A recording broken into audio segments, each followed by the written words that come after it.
तो नमस्कार दोस्तों, स्वागत है आपका हिंदी नॉलेज शो में। तो दोस्तों, इजराइल और ईरान के बीच का संकट और ज़्यादा गहरा गया है और इसमें अब अमेरिका की एंट्री हो चुकी है, साथ ही पश्चिमी देशों की भी एंट्री हो चुकी है। साथ ही ये भी बात साफ हो चुकी है कि जो हमला हुआ पिछले 2-3 दिन में वो अकेला हमला नहीं था। खबरें निकल कर आ रही है कि पिछले एक हफ्ते से लगातार कुछ ना कुछ ब्लास्ट हो रहा है, हर दूसरे दिन कुछ ना कुछ ब्लास्ट हो रहा है इस समय ईरान के अंदर, और जिससे ईरान में भारी जान माल का नुकसान देखा जा रहा है, जिसे ईरान पूरी तरीके से छुपाने में लगा हुआ है। उस पर हम डिटेल से बात करेंगे। साथ ही ईरान ने यह मान लिया है कि उसके यहाँ पर हमला हुआ है और वो इसका बदला निश्चित तौर पर लेगा। सब पर डिटेल से बात करेंगे और सबके बारे में आपको डिटेल में देने वाला। लेकिन उससे पहले अगर आपने हमारे चैनल को सब्सक्राइब नहीं किया है तो कर लीजिए, क्योंकि यहाँ पर आपको ऐसी बहुत सारी डिफेंस, फॉरेन पॉलिसी और finance related per day 3 video मिलती है, तो इसलिए चैनल को जरूर सब्सक्राइब कर लीजिएगा। तो चलो उस वीडियो को हम शुरू कर लेते हैं। तो दोस्तों, खबरें ये निकल कर इस समय आ रही हैं कि ईरान के अंदर पिछले एक हफ्ते में हर दूसरे दिन कुछ ना कुछ ब्लास्ट हो रहा है। जैसे कि मैं आपको बताऊं कि वहां पर एक मिलिट्री बेस था, उसके निकट ही एक बहुत ही कि छोटा सा ब्लास्ट हुआ, जिसे कहा गया, ईरान ने दबा दिया ये कहते हुए कि जी ये तो एक गैस की लीक हुई। इसके अलावा एक और दूसरे मिलिट्री बेस पर ऐसा ही एक कि ब्लास्ट हुआ, वो काफ़ी बड़ा था, उसे भी कह दिया कि गैस की लीक हुई। यानी कि इस तरह के दबाने की कोशिश की जा रही है ईरान की तरफ से, और विशेषज्ञ ये आशंका जता रहे हैं कि ये पश्चिमी देशों का करतूत है, क्योंकि इतने सारे हमले, क्योंकि हर दूसरे दिन जो हमले हो रहे हैं ना, इतना बड़ा काम करना इजराइल के फिलहाल सिस्टम के इतने बस में नहीं है। इतना बड़ा काम बिना अमेरिकी सपोर्ट के निश्चित तौर पर नहीं हो सकता, और इसमें पश्चिमी देशों का भी हाथ है, जैसे कि जर्मनी वगैरह का, जिसके तहत ईरान को कंटेन किया जा सके।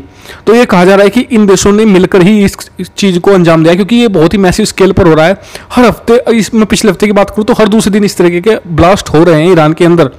और इसके अलावा दूसरी खबर, ईरान ने खुद एक्सेप्ट कर लिया है कि उसके यहाँ पर साइबर अटैक हुआ है, और ये हुआ है उसके खुद के कि न्यूक्लियर फैसिलिटी पर। ये बात उसने स्वीकार कर ली है, और उसने इनडायरेक्ट तौर पर निशाना साधा है, इजराइल और अमेरिका को इसके लिए जिम्मेदार ठहराया है। उसने ये भी कहा है कि हम सुनिश्चित करेंगे कि इस जो उन्होंने हम पर हमला किया है इसकी हम बदला जरूर ले लें, ये हम बिल्कुल सुनिश्चित करने वाले हैं।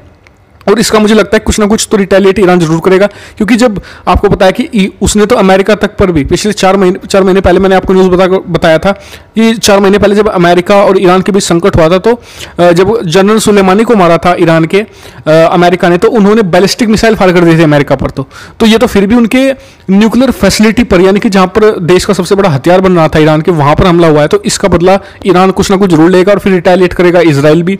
तो यानी कि ये संकट बहुत ज़्यादा गहरा सकता है, क्योंकि इजराइल अमेरिका जैसे शांत नहीं बैठने वाला, वो जरूर कुछ ना कुछ जवाबी कार्रवाई दोबारा फिर करेगा। तो ये बात सामने निकलकर निश्चित तौर पर आ रही है कि ये संकट और ज़्यादा बढ़ने वाला है। और आपको एक बात और बता दूं कि ईरान ने साइबर हमले की बात तो स्वीकार कर लिया कि उसके न्यूक्लियर बेस पर साइबर हमला हुआ है, लेकिन अपने जो मिसाइल बेस पर F-35 अटैक हुआ था, अभी तक उस पर कुछ नहीं कहा है, और मुझे नहीं लगता कुछ बोलने वाला है, क्योंकि उस पर दावा होगा डेफिनेट तौर पर चीन का, क्योंकि उसके पास चीनी रडार है, और चीन दावा करता है कि उसके रडार F-35 पकड़ सकते हैं। लेकिन जिस बुरी तरीके से फेल हुए हैं चीनी रडार F-35 को पकड़ने में, इससे चीन की पूरी दुनिया में थूथू हो जाएगी अगर ईरान ने इसे स्वीकार कर लिया कि हाँ F-35 अटैक उनके देश में हुआ है। और इससे भारत को बहुत बड़ा बेनिफिट ये मिला है कि जो कि इजराइल ने करके दिखाया है कि अगर भारत आने वाले समय में F-35 खरीदता है तो चीन के पास वो कैपेबिलिटी नहीं है उसे पकड़ सके। चीन दावे बहुत करता है उसके, और साथ ही उसके जो डिफेंस प्रोडक्ट हैं उनकी पोल भी खुल गई है कि किस क्वालिटी के में होते हैं। हालांकि वो पहले भी सबको पता था, लेकिन अब दुनिया ने प्रैक्टिकली इस चीज़ को देख लिया है, इजराइल ने करके दिखा दिया है। और आपको बता दो कि अब दोनों देश मोर्चा संभाल चुके हैं। इधर से तो इजराइल ने, और दूसरी तरफ से ईरान ने भी। ईरान कुछ ना कुछ रिटेलिएट करने की पूरी कोशिश करेगा, चाहे वो साइबर हमला हो, चाहे वो भी या फिर कोई मिसाइल हिट करवाए हिजबुल्लाह से, वो इजराइल के अंदर कुछ ना कुछ तो एक्शन जरूर होने वाला है। तो इसलिए चैनल को जरूर सब्सक्राइब कर लेना, अगर आपने कर लिया तो फिर कोई इशू नहीं है, और वीडियो को शेयर कर देना सभी के साथ। Thank you very much for watching video. Keep subscribe, keep share, keep support.